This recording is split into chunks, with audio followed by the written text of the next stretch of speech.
இந்த நேரத்தில் என்ன உங்கள் முன்பாக அவருடைய வார்த்தைகளை கொடுக்கும்போது நிறுத்தின தேவனுக்கு நன்றி சொல்கிறேன். முதலாவது ஒரு நிமிஷம் கண்களை மூடி ஜெபம் பண்ணலாம். ஸ்தோத்திரம் இசப்பா, நன்றி ராஜா, என் தேவனாய் கர்த்தாவே. ஸ்தோத்திரம் ராஜா, தகப்பனே எனக்கு தகப்பனே, என் தேவனாய் கர்த்தா இந்த நேரத்தில் நிறுத்தின கிருபைக்கு நன்றி ராஜா. அப்பா ஸ்தோத்திரம், பேசுவது நான் இல்லாமல் ஆவியானவர் என்னோடு நீங்கள் பேசுங்க. அதே போல் அபிஷேகத்தில் நிறைந்த வார்த்தைகள் வரட்டும் தகப்பனே. ஸ்தோத்திரம் ஸ்தோத்திரம், ஒருபொழுதும் சுயம் வெளிப்படாதபடி தகப்பனே என் தேவனாய் கர்த்தாவே ஸ்தோத்திரிக்கிறேன் ராஜா. தகப்பனே நீங்கள் வெளிப்படுத்துவீராக ராஜா. ஸ்தோத்திரம், நன்றி ராஜா. இதே சுமந்தப்பனே ஆமென். நான் எடுத்திருக்கிற தலைப்பு இன்றைக்கி என்னென்னா உதவி. 2 நாளாகமம் 14ஆம் அதிகாரம் 11ஆம் வசனம். 2 நாளாகமம். ஆசா தன் தேவனாகிய கர்த்தரை நோக்கி கூப்பிட்டு, கர்த்தாவே, பலமுள்ளவனாகிலும் பலனற்றவனாகிலும் உதவி செய்கிறது உமக்கு லேசான காரியம். எங்கள் தேவனாகிய கர்த்தாவே, எங்களுக்கு துணை நில்லும். உம்மை சார்ந்து உம்முடைய நாமத்தில் ஏராளமான இந்த கூட்டத்திற்கு எதிராக வந்தோம். கர்த்தாவே, நீர் எங்கள் தேவன், மனுஷன் உம்மை மேற்கொள்ள விடாதேயும் என்றான். இந்த நேரத்தில் நம்முடைய தேவன் எப்படி இருக்கிறான்னா, பலன் உள்ளவனுக்கும் பலனற்றவனுக்கும் உதவி செய்கிற, பலனற்றவனுக்கு என்ன செய்யற உதவி செய்கிற தேவனாக இருக்கிறாரு. ஆனால் இந்த உலகத்தில் என்ன செய்வாங்கன்னா, உதவி யாருக்கு கிடைக்குன்னா நல்லா பலசாலியாக இருப்பாங்க, நிறைய பணம் பலம் இருக்கும், அவங்களுக்கு தான் என்ன இடத்துல போகிற இடத்துலன்னா நம்முடைய தேவன் ஆனால் முதலாவது நான் ஃபஸ்ட்டு எல்லாம் எடுத்துகிட்டு சொல்கிறேன். இதெல்லாம் யாருக்குன்னா அவருடைய கட்டளையும் கற்பனை கை கொள்ளுகிறவங்களுக்கு. ஆண்டவருடைய வார்த்தைக்கு நம்ம என்ன செய்யணும், முழுமையாக என்ன செய்யணும், அவருக்குள்ளாக இருக்கணும். அவருடைய கட்டளையும் கற்பனை கை கொள்ளணும். அவர் என்னென்ன சொல்கிறாரோ அதன்படி நம்ம நடந்தால் நம்மளுக்கு இசப்பா எனக்கு பலனே இல்லை, இசப்பா எனக்கு உதவி செய்ய எதுவுமே இல்லை இசப்பான்னு சொல்லும்போது, ஆனால் ஆண்டவரால் முடியாத காரியம் ஒன்றும் இல்லை. அவர் என்ன செய்கிறாரு, பலமில்லவனாகிலும் பலனற்றவனாகிலும் உதவி செய்கிறது உமக்கு லேசான கர்மம். அவருக்கு எப்படி இருக்குது, ஜஸ்ட் ஒன்றுமே இல்லாது, ஒரு பெரிய விஷயமே இல்லை. ஆனால் நமக்கு அது எப்படி இருக்கும், பெரிய விஷயமா இருக்கும். ஆனால் ஆண்டவரால் முடியாதது ஒன்றும் இல்லை. அடுத்து பாருங்கள், சங்கீதம் 60:11 என்ன சொல்லுது? சங்கீதம் 60:11. ஆமென். அப்போ இக்கட்டில் நிறைய பேர் நம்ம என்ன செய்கிறோம், உதவிட்டு நம்மளுக்கு ஹெல்ப் இல்லைன்னு என்ன செய்கிறோம், நம்ம அங்கலைக்கிறோம். ஐயோ இசப்பா எனக்கு உதவி செய்கிறதுக்கு யாருமே இல்லை இசப்பா, ரொம்ப இக்கட்டுனா ஒன்றுமே இருக்காது. ரொம்ப நம்மளுக்கு போராட்டமாக இருக்கும். அந்த நேரத்தில் நம்மளுக்கு உதவி செய்கிறதுக்கு யாராலையும் முடியும். இப்போ கொரோனா டைமில் பாருங்கள், அது இக்கட்டு நேரத்தில் யாராலும் இருக்குது, பணம் இருக்குது, ஆள் இருக்கும், எல்லாமே இருக்கும். ஆனால் தொட்டா என்ன செய்ய, அடுத்தவங்களுக்கு கொரோனா வந்துடணுன்னு உதவி செய்கிறதுக்கு முடியாது. ஆனால் அந்த இக்கட்டு நேரத்தில் யார் செய்கிற உதவி, ஆண்டவர். அவர் தான் என்ன செய்வார், நம்மளுக்கு நம்ம அவர் கட்டளை கற்பனையை கை கொள்ளும் போது நம்மளுக்கு உதவி தரும். ஏன்னா செகண்ட் கொரோனா டைமில் நிறைய பேர் இறந்துட்டாங்க. அவங்களுக்கு என்ன ஆச்சுன்னா, ஆக்சிஜன் கிடைக்கல, வார்டு கிடைக்கல. வார்டு வெளியே இது என்ன ஆம்புலன்ஸில் பேஷண்ட் கடத்திருக்காங்க, ஆக்சிஜன் இல்லை. ஒரு பொண்ணு நான் சாட்சி கேட்டேன். அவங்களது என்னன்னா, அவங்க அம்மா வச்சுருக்காங்க வண்டியில், வார்டு இடம் இல்லை. அதனால என்ன செஞ்சாங்கன்னா, ஆக்சிஜன் இருக்கிற வரைக்கும் தான் கிடைச்சிது, அதுக்கப்புறம் அவங்க செத்துட்டாங்க. ஆனால் இப்போ அந்த பொண்ணு என்ன செய்யுதுன்னா, அந்த ஆக்சிஜன் சப்ளை பண்ணுது. ஏன்னா ஆக்சிஜன் இல்லாத அவங்க அம்மா இறந்துட்டாங்க. ஆனால் நான் என்ன சொல்கிறேன்னா, ஆர்டர் பிள்ளைகளுக்கு வந்தாலும் எங்களுக்கு பாருங்கள், எங்கள் வீட்டுக்காருக்கு அந்த கொரோனாவோட செகண்ட் பார்ட்டில் ஒன்றுமில்லை. எங்கள் அக்கா கிட்ட இருந்தது, எங்கள் அக்காவுக்கு ஒன்றும் ஆண்டவர் கிருபையில் ஒன்றுமே ஆகல. அந்த டைமில் எங்களுக்கு நாங்கள் போன உடனே எங்களுக்கு வார்டு காலியாக இருந்தது.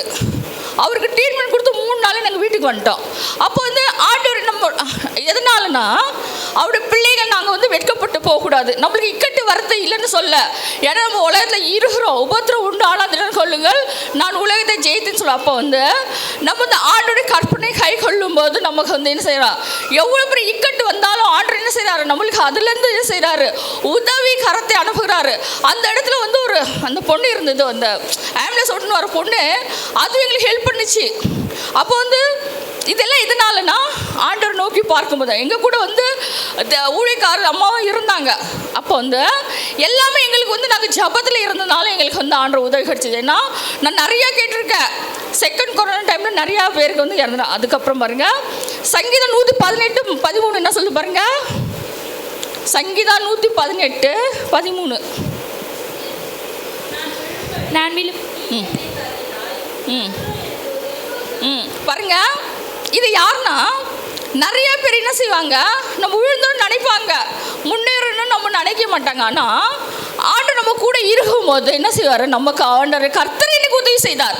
அப்போ வந்து நம்ம வந்து போயிடுவோமா, வந்து இப்போ நம்ம நல்லா ஆசீர்வாதமாக இருக்கும்போது நிறைய பேருக்கு பார்க்க முடியாது, வந்து வன்கான் எரிச்சல் ஆவி. அதனால தான் நம்ம வந்து ஒரு ஏதோ ஒன்று ஆசீர்வாதம் இது விஷயத்தை தொடங்கணும்னா கட்டி ஜாமன் ஏசப்பா இந்த வன்கண் ஆவிலேருந்து வந்து அப்போ வந்து நம்ம வந்து வேலி அடைக்கிறோம். ஆண்டவருடைய வந்து வேலி அடைக்கும் போது அது நம்மளை வந்து என்ன செய்ய டச் பண்ணாது. அப்போ வந்து நிறைய பேர் வந்து இந்த உலகத்தில் இருக்கிறவங்க என்ன நினைப்பாங்க, நம்ம வந்து முன்னேறக்கூடாது, இந்த வாழ்க்கையில் நம்ம வந்து பின்னோக்கி போயிடணும். அப்போ வந்து ஆனால் நான் விழும்படி என்னை தள்ளினால் கர்த்தர் எனக்கு உதவி செய்தார்.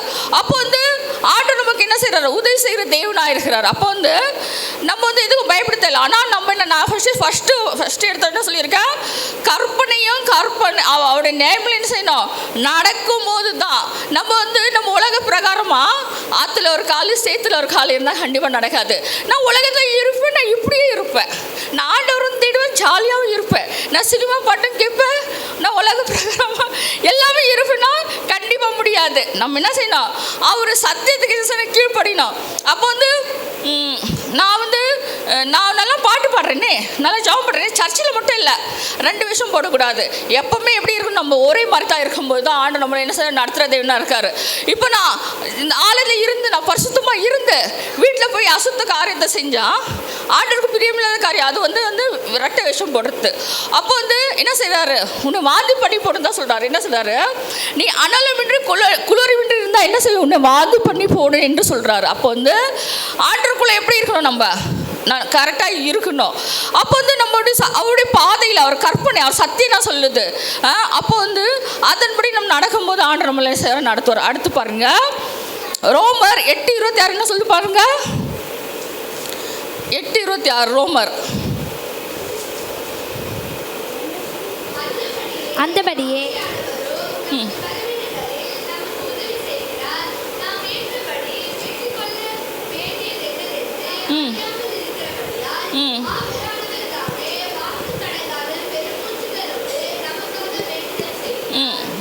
அப்போ வந்து அந்தபடி ஆவியானவரும் நமது பலனை நமக்கு உதவி செய்கிறார். நாம் ஏற்றபடி வெற்றி கொள்ள வேண்டியது என்று அறியாமல் இருக்கிறபடியால் ஆவியானவர் தாமே வாகனங்க பெருமூச்சலோடு நமக்கு இது என்னன்னா, இப்போ நம்ம வந்து சபையில் வந்து எல்லாருமே நம்ம நிறைய பேர் ஆண்டவர் வந்து நம்புகிறோம், விசுவாசிக்கிறோம், பரிசுத்தாவி பெற்றிருக்கோம், அந்நிய பாஷை பேசுகிறோம். இது வந்து என்ன, ஆவியானவர் தமிழ் வாக்கு கடந்த பெருமிச்சு நமக்காக வேண்டும் செய்கிறார்னா அந்நிய பாஷை பேசுகிறது. அப்போ வந்து இந்த நம்ம ஜெபம் பண்ணுறோம். அப்போ நம்மளுக்கு சில நேரத்தில் வந்து நம்ம குழப்பத்தில் இருப்போம், நம்ம பலவீனமாக இருப்போம். அந்த நேரத்தில் அபிஷேகத்தோடு நிரப்போம். ஜெபம் பண்ணும்போது நம்ம என்ன செய்கிறோம், அந்நிய பாஷையில் என்ன செய்கிறோம், அப்போ ஆவியானவரே வாக்கு கடங்காத பெருமிச்சோடு நமக்காக வேண்டல் செய்கிறாரா. இது வந்து என்னோடய வாழ்க்கையில் நான் வந்து அனுபவிச்சிருக்கேன். எப்படின்னா, நான் நார்மலாக உட்காந்து நல்லா ஜாம் பண்ணிட்டு இருக்கேன். எங்கள் வீட்டுக்கார் அந்த அப்போ வந்து நான் எதனால இது சாட்சி நான் மறுபடியும் சொல்கிறேன்னா, எனக்கு தெரில ஆர்டர் என்ன உணர்த்துறாரு. ஏன்னா அவர் நல்லா இருந்தார். அப்போ வந்து நாங்கள் 2 பேரும் ஜாம் பண்ணோம் நைட்டில். ஜஸ்ட் நல்லா தான் சிரிச்சுன்னு இருந்தால் நல்லா ஜாம் பண்ணியிருக்கோம். ஆனால் நான் பார்த்தா அழுகிறேன். ஆனால் அபிஷேக் நடந்து ஜாம் பண்ணுறேன், அழுகிறேன், பயங்கரமாக அழுகிறேன். அப்போ நானே யோசிக்கிறேன், எதுக்கு இப்படி நான் அழுது ஜாம் பண்ணுறேன், என்ன பிரச்சனை, என்ன நான் இப்போ நல்லா தானே இருந்தேன். அப்போ வந்து எனக்குள்ள ஆவியானவருக்கு தெரியும் வருகிற பிரச்சனை என்னான்னு. அப்போ அவர் என்ன செய்கிறார், முதல்ல என்ன வேண்டுதல் செய்கிறாரு. அப்போ வந்து இது எல்லாம் என்ன செய்ய, அப்போ அந்தபடி ஆவியானவரும் நம்ம பலவீனம் நமக்கு உதவி செய்ய, அப்போ வந்து பலவீனம் வருது. அப்போ வந்து நம்மளுக்கு இருக்குது. அப்போ நான் ஜாம் பண்ணியிருக்கேன், ஏசப்பா என்னன்னு. அப்போ ஆண்டவர் என்ன செய்கிறாரு, ஆவியானவர் வாக்கு பெருமிச்சோடு நமக்காக வேண்டல் செய்கிறாரு. அப்போ வந்து நம்ம அபிஷேகத்தோட ஆவியோடு அபிஷேகம் நிறைந்து ஜாம் பண்ணும்போது நம்ம நான் நினைக்கிறேன் என்னடா இது அழுதுன்னு இருக்கிறேன், எதுக்கு அழுகிறேன். இப்போ நான் சில டைமில் இங்கே நல்லா தான் இருப்பேன், எனக்கு ஒன்றும் பிரச்சனை இருக்காது. ஆனால் வருஷம் பொண்ணுக்குள்ள என் கண்ணில் தானாகவே கண்ணீர் வரும். நிறைய பேர் நினைப்பாங்க துக்கத்தோடு இருக்கிறா பொழுது அதான் அழுகிறா. ஆனால் ஆக்சுவலி அது இல்லை, எனக்கு என்ன தெரியல, அது ஆண்டவருடைய இது இருக்கும் பிரசனம். அதனால நான் வந்து என் கண்ணில் தானாகவே தண்ணீர் வரும். அப்போ வந்து ஆவியானவர் பெருமிஷன் நமக்காக வேண்டி செய்கிறார். அப்போ வந்து நம்மளோட ஆவியான இருக்கும்போது நம்ம வந்து என்ன செய்யணும், பயப்படக்கூடாது. அவர் நம்மளுக்கு என்ன செய்யற, உதவி செய்கிற தேவனாக இருக்கிறார். அடுத்து பாருங்க, அதே ரோமர் 12:13 சொல்லுது, ரோமர் 12:13. உங்களுக்கு உதவி செய்யுங்கள், அந்நியரை உபசரிக்க நாடுங்கள். பரிசுத்தவான்கள் குறைவில் அவருக்கு உதவி செய்ய அந்நியரை உபசரிக்க நாடுங்கள். அப்போ வந்து நம்ம என்ன இந்த வேலையில் ஆண்டவருடைய வசனம் என்ன சொல்லுன்னா, பரிசுத்தவான் குறைவில் அவருக்கு உதவி செய்யுங்கள். அப்போ ஆண்டவர் பிள்ளைகளுக்கு என்ன செய்யணும்? நம்ம உதவி செய்யணும். அவங்களுக்கு என்ன செய்யணும்? உதவி மாத்திரம் இல்லை, ஜபமும் பண்ணோம். குறிப்பாக இந்த காலத்தில் நான் வெள்ளிக்கிழமை சொல்லியிருக்கேன் ஒரு மெசேஜில், சாத்தான சபைன்னு ஒன்று இருக்குது. அது வந்து ஆண்டோட பிள்ளைகள் என்ன செய்யுது? ஊழியம் செய்யாதபடி நிறைய வேலைகளை செஞ்சு கொண்டு இருக்கு. அப்போ வந்து இந்த காலத்தில் ஊழியக்காரங்களுக்கு விரோதமாக அவங்க வேலை ஊழியம் செய்யாதபடி அவங்கள தாக்கி கொண்டு இருக்கிறது. அப்போ அப்படிப்பட்ட விஷயத்துக்காக நம்மள என்ன செய்ய, நாம் அவங்களுக்காக என்ன செய்யணும்? ஜபம் பண்ணுமா? அப்போ நம்ம ஜபம் பண்ணும்போது அவங்கள ஆண்டவர் அவங்களுக்குள்ளே இருக்கானா அவங்க ஊழியம் செய்யாதபடி அவங்கள என்ன செய்யும்? இந்த காலத்தில் வந்து அந்த பிசாசு சாப்பிட்டு நிறைய பேர் என்ன செய்கிறாங்க? நம்மளுக்கு விரோதமாக நம்மளுக்கு விரோதமாக இல்லை, ஊழியக்காரருக்கு விரோதமாக. ஏன்னா ஊழியக்காரங்க வந்து ஃபுல்லாக அவங்க வந்து விழுந்துட்டா என்ன செய்யும்? ஊழியம் செய்ய மாட்டாங்க. அப்போ அவங்களுக்காக நாம் என்ன செய்யும்? ஜபம் பண்ண. பரிசுத்தவான்களுடைய குறைவில் அவர்களுக்கு உதவி செய்யுங்கள், அந்நியரை உபசரிக்க நாடுங்கள். அப்போ வந்து நாம் குறிப்பாக நமக்காக மாத்திரமில்லை, நம்ம சபையில் இருக்கிற நம்ம நினைக்கிறோம் பாஷத்தை நமக்கு ஜபம் பண்ணுறாரு, அவருக்கு என்ன ஜப தேவை? அப்படி இல்லை. அவருக்கும் நம்ம என்ன செய்ய? ஜபத்தில் தாங்கணும். அவருடைய தேவை, அவருக்கு வந்து நிறைய போராட்டம் இருக்கும். அப்போ வந்து நம்ம என்ன செய்ய? ஜபம் பண்ண. ஏசப்பா எங்கள் ஊழியக்காரரை ஆசீர்வதிங்க ஏசப்பா, அவங்கள பலப்படுத்துங்க ஏசப்பா. அப்போ வந்து ஆண்டவர் என்ன செய்கிறாரு? அவங்கள வந்து நம்மளுக்கு நம்ம வந்து சும்மா நினைக்கக்கூடாது. நம்மளும் வந்து ஆண்டவர் வந்து அவங்களுக்காக என்ன செய்ய? ஜபிக்க வச்சிருக்காரு. அப்போ வந்து ஆண்டவர் அவங்களை பலப்படுத்துவார். நம்ம வந்து எதுவுமே வந்து துச்சமாக நினைக்கக்கூடாது. எந்த விஷயத்துக்கும் வந்து நம்ம ஏன் இப்படி இருக்கணும், நம்ம ஏன் அவங்களுக்காக ஜெபம் பண்ண? அப்படி இல்லை. அப்போ வந்து நம்ம என்ன செய்யணும்? ஆர்டர் நம்மளை வந்து என்ன செய்கிறாரு? நம்ம என்ன அந்நியரை உபசரிக்க நாடுங்கள். அப்போ வந்து உபசரிக்கிறேன்னா ஒருத்தர் வீட்டில் வந்தால் ஒரு டம்ளர் தண்ணி கொடுத்து அவங்கள என்ன செய்யணும்? அனுப்பணும். சும்மா வந்து சில பேருக்கு ஒரு பழக்கமே இருக்காது ஒரு தண்ணி கொடுக்குறதோ அவங்கள அப்படி இல்லை. ஏன்னா ஆபிரகாம் வந்து பகல் உச்சி வேளையில் உட்கார்ந்துருக்கும் போது அப்போ வந்து 2 தேவதூதர்கள் வர்றாங்க. அந்த உச்சி வேளையில கூட அவர் பார்த்து என்ன செய்கிறாரு? அவங்க மனைவி போய் சொல்கிறாங்க சமைச்சு கூட. அவங்க என்ன உடனே செஞ்ச கீழ்ப்படு. அப்போ வந்து தேவதூதர் என்ன செஞ்சு சாப்பிட்டு ஆசீர்வதிச்சு அவங்கள போனார். என்ன செஞ்சாரோ? உனக்கு வந்து 30 காலத்திட்டத்தில் உனக்கு குழந்தை இருக்கணும். அப்போ வந்து அந்த அந்நியர் அப்போ அவங்க வந்து அறியாமலே என்ன தேவதூதரை உபசரிச்சனால இந்த ஆசீர்வாதம். அடுத்து பாருங்க, 2 கொரிந்தியர் 1ஆம் அதிகாரம் 11ஆம் வசனம். 2 கொரிந்தியர்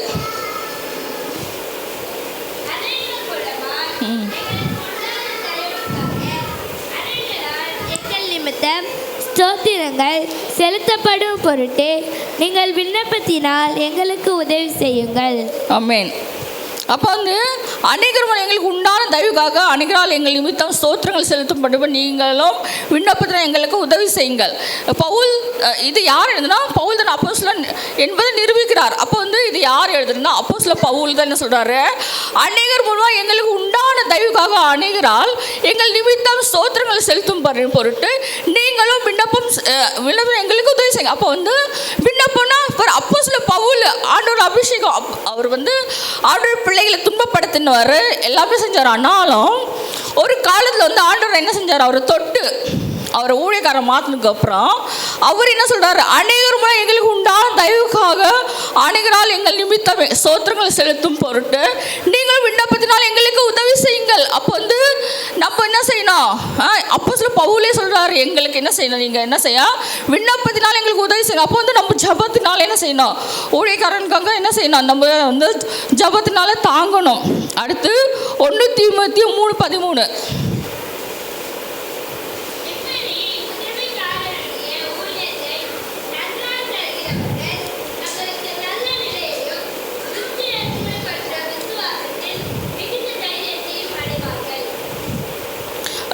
தீமோத்தேயு 3:13 தானே? இப்படி உதவிக்காரருடைய ஊழியத்தை நன்றாய் செய்கிறவர்கள் தங்களுக்கு நல்ல நிலையும் கிறிஸ்து இயேசுவை பற்றி விசுவாசம் மிகுந்த தைரியத்தை அடைவார்கள். அப்போ உதவிக்காரருடைய ஊழியத்தை நன்றாய் செய்கிறவர்.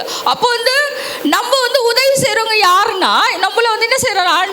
என்ன சொல்லியிருக்காங்க பாரு, மேலும் உதவிக்காரனானவர்கள் ஒரே இப்படி உதவிக்காரருடைய ஊழியத்தை நன்றாய் செய்கிறவர்கள் தங்களுக்கு நல்ல நிலையும் கிறிஸ்து இயேசு பற்றி விசுவாசத்தில் மிகுந்த தைரியத்தை அடைவார்கள். அப்போ வந்து அடுத்தவங்களுக்கு உதவி செய்கிறவங்க எப்படிப்பட்டவங்கன்னா அது ஒரு ஊழியம். அப்போ வந்து உதவி செய்கிறதுக்கு என்ன இருக்குது, அது அப்போ நம்ம உதவினால என்ன செய்யணும், அப்போ நம்ம ஊழியத்துக்கு நம்ம போகிறவங்க என்ன சொல்கிறாங்க, ஊழியத்தை நீங்கள் போயில அனுப்பு. அப்போ நம்மளால் முடிஞ்சது என்ன செய்யணும், உதவி செய்த ஊழியர்களுக்கு என்ன செய்யணும், பணத்தை கொடுத்து ஐயா நீங்கள் ஊழியத்துக்கு போங்க ஐயா எங்களால் வரோம். அப்போ வந்து என்ன செய்யணும், இப்படி உதவிகளுடைய ஊழியத்தை நன்றாய் செய்கிறவர்கள் தங்களுக்கு நல்ல நிலையை கிறிஸ்து இயேசு பற்றி விசுவாசம் மிகுந்த தைரியத்தை. அப்போது நம்மளுக்கு ஆசீர்வாதம் தான் சொல்லியிருக்கு இந்த இடத்துல. அப்போது நம்மளால முடிஞ்சது என்ன செய்யணும், நம்ம வந்து உதவி செய்யணும், அடுத்தவங்களுக்கு என்ன செய்யணும், உதவி செய்து அதுவும் நம்முடைய ஒரு பங்கினா ஊழியம் செய்கிற பங்காக இருக்குது இந்த இடத்துல என்ன பார்க்குறோம். எனக்கு தெரிஞ்சு நான் சொல்கிறேன், இப்படி உதவிகளுடைய ஊழியத்தை நன்றாக செய்கிறவர்கள் தங்களுடைய அப்போ வந்து நிறைய ஊழியக்காரங்களுக்கு வந்து பணம் இல்லாமல் நிறைய பேர் ஊழியம் செய்ய முடியாமல் போகாமல் இருக்குது. அப்போ நம்மளால் முடிஞ்சது ஜஸ்ட் 100 ரூபா கிட்ட கொடுத்தா ஒரு 10 பேர் 100 ரூபா கொடுத்தா என்ன ஆகிடும், 1000 ரூபாய் ஆகிடும். அப்போ வந்து அவங்க தாராளமாக ஊழியம் செய்யலாம். அப்போ வந்து அது வந்து அந்த மனசு வந்து வரணும்னு நம்ம என்ன செய்யணும், முதலாவது ஜெபம் பண்ணோம். வந்து இருதய கடன் இருந்தாலும் இதெல்லாம் உதவி செய்ய முடியாதுல்ல. அப்போ வந்து ஆண்டவர் வந்து இருதய கடன், அப்போ வந்து நம்ம வந்து ஜெபம் பண்ணி ஏசப்பா ஒவ்வொரு இருதய தொடுங்க ஏசப்பா, அவங்க உள்ளத்தை பேசுங்க ஏசப்பா அப்படி சொல்லும்போது ஆண்டவர் நிச்சயமாக வந்து ஒவ்வொரு உள்ளத்தை பேசுவார். நம்ம வருங்காலத்தில் நம்மளுக்கு நிறைய ஆண்டவர் ஊழியத்தை கொடுப்பார். அடுத்து வந்து பாருங்கள், எபிரேயர் 2:16 எபிரேயர் 2:16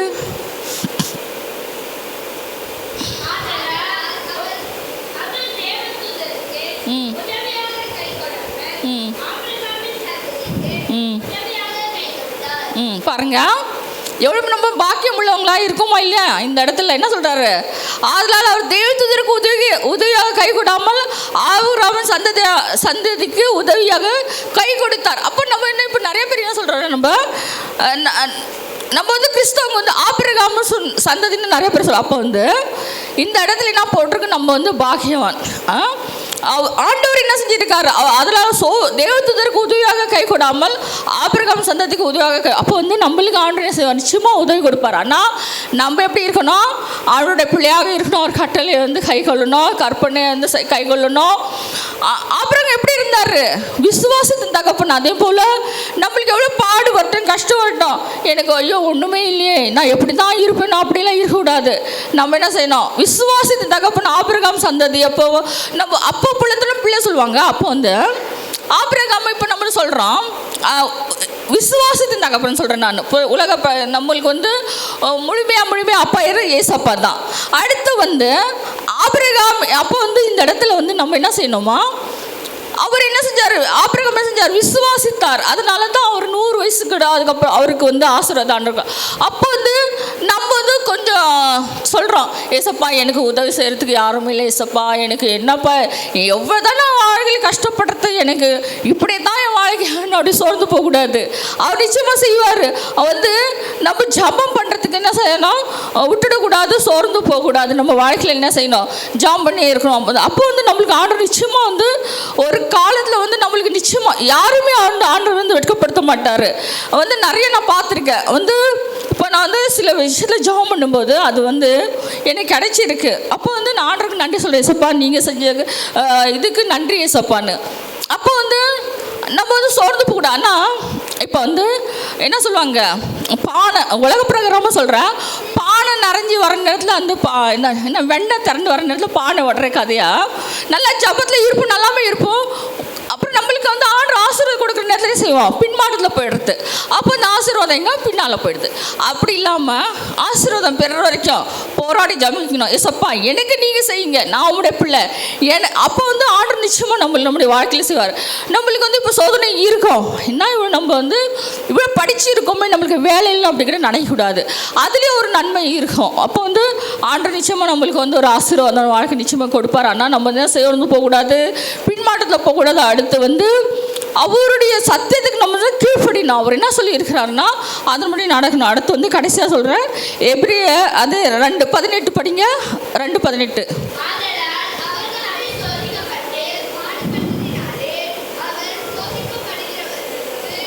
செய்ய அதனால் அவர் சோதிக்கப்பட்டு பாடுபட்டதினால் அவர் சோதிக்கப்படுறவர்களுக்கு உதவி செய்ய வரல. அப்போ வந்து ஏசப்பா சிலுவையில் என்ன செஞ்சார்? ஜாலியாக இருந்தாரா?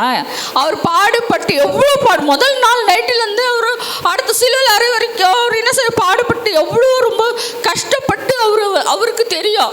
ஆனால் அவருக்கு முதலே தெரியும் இவ்வளோ பாடுபட போகிறோன்னா. அப்போ வந்து அந்த யோசனையிலே அவர் முழங்கால் படி ஜெபம் பண்ணும்போது அவர் வேர்வை வந்து ரத்த துளியாக சிந்துன்னா எவ்வளோ பாருங்க அவருக்கு ட்ரெஸ்ட் இருந்திருக்கும். அப்போ அதனால் அவர் தாமே சோதிக்கப்படுறவர்களுக்கு பாடுபட்டதுனால அவர் சோதிக்கப்படுறவர்களுக்கு உதவி செய்ய வல்லவராக இருக்கிறார். அப்போ வந்து இப்போ ஒருத்தருக்கு தலைவலி வராதுன்னா அடுத்தவங்க தலைவலி என்னன்னு தெரியாது. அதே மாதிரி ஆண்டவர் நம்மளுடைய சோதனை, ஐயோ நானே சில இடம் சொல்லுவேன், எப்பா எவ்வளோப்பா எனக்கு சோதனையாக இருக்கு ஏசப்பா, ஏன்பா என்ன இப்படி வச்சிருக்கன்னு நானே சோர்ந்து போவேன். ஆனால் சில டைம் அதுக்கப்புறம் வந்து ஆண்டவர் என்னோட பேசுவார், என்னை விட நீ ரொம்ப இது பாட்டுருக்கியான்னு அப்படி எனக்கு வந்து மனசில் தோணும். அப்போ நான் வந்து மன்னிப்பு ஏசப்பா மன்னிச்சிடுங்க ஏசப்பா. அப்போ வந்து எனக்கு வந்து இந்த கால் அடிப்பட்டு நான் ரொம்ப வந்து சோர்ந்து போயிருந்தேன். அப்போ ஏசப்பா நீ எடுத்துக்கோ ஏசப்பா எடுத்துக்கோ தான் ஜெபம் பண்ணி சொல்லுவேன் நான். ஏன்னா என்னால் ரொம்ப முடியலையா. அப்போ வந்து எங்கள் ஹவுஸ் ஓனர் சொல்லுவாங்க, இப்படி இருந்தால் எப்படி? அப்போ உங்களுக்கு கொடுத்துருக்க ஆத்துமா என்ன? ஆத்துமா யார்? எங்கள் வீட்டுக்காரரு. அப்போ வந்து அந்த ஆத்துமா வந்து நீ ஆதாயப்படுத்தணும். அப்போ வந்து நீ விட்டுட்டு போயிட்டா அப்புறம் வந்து அவரும் வந்து நீ வெளியே தான் ஊழல் செய்யணும்னு இல்லை, வீட்டிலே நம்மளுக்கு வந்து ஒரு ஆத்துமா இருக்குது. அந்த ஆத்துமாவுக்கு இந்த மாதிரி நான் சாவறதுக்கு முன்னால் எங்கள் வீட்டுக்காரருக்கு என்ன செய்யணும்? நான் சத்தியத்தை அறிவிச்சுட்டு அவர் ஆண்டுக்குள்ளாக இருந்து மறைச்சு போகணுன்னு தான் என்னுடைய ஆசை. அப்போ வந்து நான் என்னுடைய வாழ்க்கை இருக்கிற வரைக்கும் அப்போது எனக்கு ஒரு ஆத்துமா ஆண்டர் கொடுத்துருக்காரு. அப்போ இப்போ எனக்கு ஆசீர்வாத வாழ்க்கை அவர் ஆண்டர் கொடுத்துருந்தா நான் என்ன செஞ்சுருப்பேன்? ஜாலியாக இருந்துட்டு போயிருப்பேன். அப்போ வந்து எனக்கு பாரமே இருந்திருக்காது. அப்போ வந்து உபத்திரவம் கொடுத்துருக்காங்கன்னா அவருடைய நோகம் ஒரு ஆத்துமா. அப்போ அந்த ஆத்துமா தான் படுத்தணும். அப்போ வந்து இப்போ எங்கள் குடும்பம் வந்து இந்துக்கார குடும்பம், அவங்க ரசிக்கப்பட்டிருக்காங்க. ஆனால் அவங்களுக்கு சத்தியம் தெரியாது. ஆனால் நிறையா நான் சொல்லியிருக்கேன், நீங்கள் வந்து ஃபோட்டோலாம் வச்சு இது செய்யாதீங்க, பூஜை பண்ணாதீங்க, மாதா கும்பிடாது நிறைய சொல்லியிருக்கேன். அப்போ என்னால் முடிஞ்சது நான் சொல்கிறேன். அப்போ வந்து எனக்கு வந்து ஆண்டவர் என்ன செய்கிறாரு? ஒரு ஆத்துமா பாரம். அப்போ வந்து அவங்களுக்காக நான் ஜபிக்கிறேன். அப்போ அதுவே ரசிக்கப்பட்ட குடும்பத்தில் நான் போயிருந்தேன், அவங்களுக்காக நான் நிச்சயமாக ஜபம் பண்ண மாட்டேன். அப்போ வந்து நம்ம இருக்கிற வரைக்கும் நம்மளே வந்து அந்நிய மார்க்கத்தில் நம்ம வந்து ஆர்டர் வச்சுருக்காருன்னா நம்ம என்ன செய்யணும்?